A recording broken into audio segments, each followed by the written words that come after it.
안녕하세요. 처음으로 인사드립니다.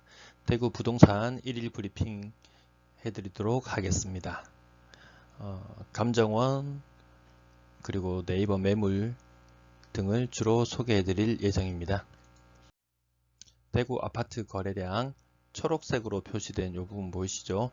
월 평균 3,000개 정도 거래량이 지난 4년간 있어왔던 거래량의 평균 수치입니다.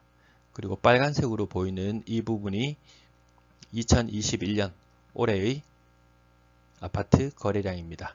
2,000건을 넘는 해가 한 번도 없고 1,500, 1,800, 1,500, 1,700, 1,400, 1,500 이하가 평균인 것처럼 거래되고 있습니다. 9월달, 10월달은 아직 집계가 진행 중인데 9월달의 거래량은 8월달의 거래량을 넘어서기 힘들 것으로 보입니다. 밑에 파란색으로 보이는 부분은 월별 거래량, 전년과 비교했을 때 거래량 비교 수치입니다. 2020년 거래가 상당히 활발했던 것으로 보입니다. 대구 아파트 거래대금 변화되는 수치를 살펴보시면 거래 금액 단위는 만원 단위입니다. 2조 3천억, 작년 11월이 2조 3천억 원 가량의 거래 대금이었고 2021년 빨간색 표를 보시면 5천억을 넘기가 힘들어 보입니다. 4천억, 점점 낮아지는 추세로 이어지고 있습니다. 구군별 거래량을 살펴보시면 우선 남구, 아무래도 세대수가 적다 보니까 거래도 활발하지 않은, 거래량이 많지 않은 것 같습니다. 그 외에 다른 구군도 살펴보시면 아래 표처럼 나타나는데 마지막 빨간색으로 표시된 부분이 예상 거래량이 되겠습니다. 앞서 말씀드렸던 1346건 정도 예상치로 나오고 있습니다.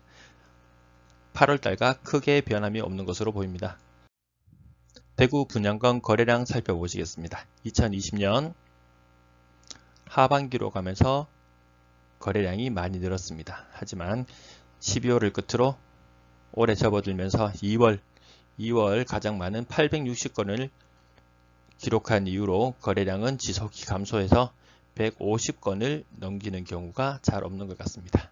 아래 막대 그래프로 된 부분을 보시면 작년과 비교했을 때 올해 분양권 시장이 얼마나 저조한지 알 수 있습니다.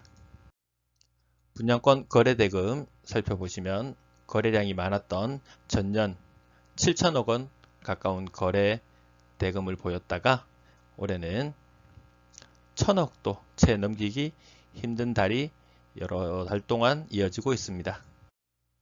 아파트 전세 거래량 한번 살펴보시겠습니다. 임대차 3법이 시행되면서 기존 거주민들의 78%가량이 계약을 연장했다고 하니 거래량은 점차 줄어드는 추세에 있습니다.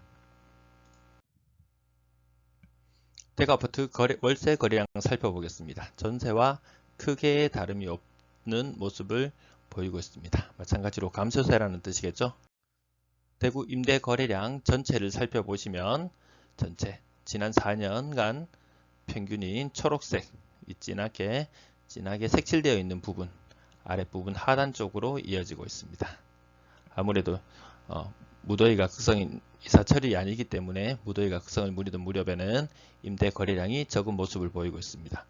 근데 조금 특이한 부분은 이사철 학군 수요 때문에 이주하는 수요가 많았을 텐데 거래량은 크게 늘지 않았습니다. 이 또한 임대차 3법 시행으로 인해서 기존 계약을 연장하는 경우가 많았기 때문에 그런 것으로 추정됩니다. 대구 전세 물량 한번 살펴보시겠습니다. 8월 22일 의미 있는 날이죠. 허위 매물 단속 계도 기간이 끝이 나고 불법 잘못 올려진 허위 매물들이 사라지기 시작하고 아파트 가격과 거래량이 폭증하던 시기에 맞춰서 매물도 많이 줄어든 모습이었습니다. 21년 살펴보시면 대구 전세 물량이 꾸준히 증가하고 있습니다. 월세 물량 크게 변동 없는 모습을 보이고 있습니다. 하지만 허위 매물이 사라지고 난 이후에 적었던 수치에 비하면 전반적으로 높은 수치를 유지하고 있습니다. 대구 전체 임대 물량 허위 매물이 사라진 이후 급격하게 줄어든 다음에 올해 들어서 지속적인 우상향의 모습을 보이고 있습니다. 임대 물량 6,000건이 7,000건이 넘어가는 상태로 나타나고 있는데요. 신규 입주 아파트들이 늘어나면서 이 수치는 앞으로 더욱더 증가될 것으로 보입니다. 입주 아파트 전 월세 현황을 살펴보시면 알 수 있듯이 갓 입주를 시작한 아파트 혹은 입주를 앞둔 아파트들 전체 물량 중에서 5분의 1, 심지어 많은 곳은 3분의 1 정도가 전월세 매물로 등록되어 있습니다.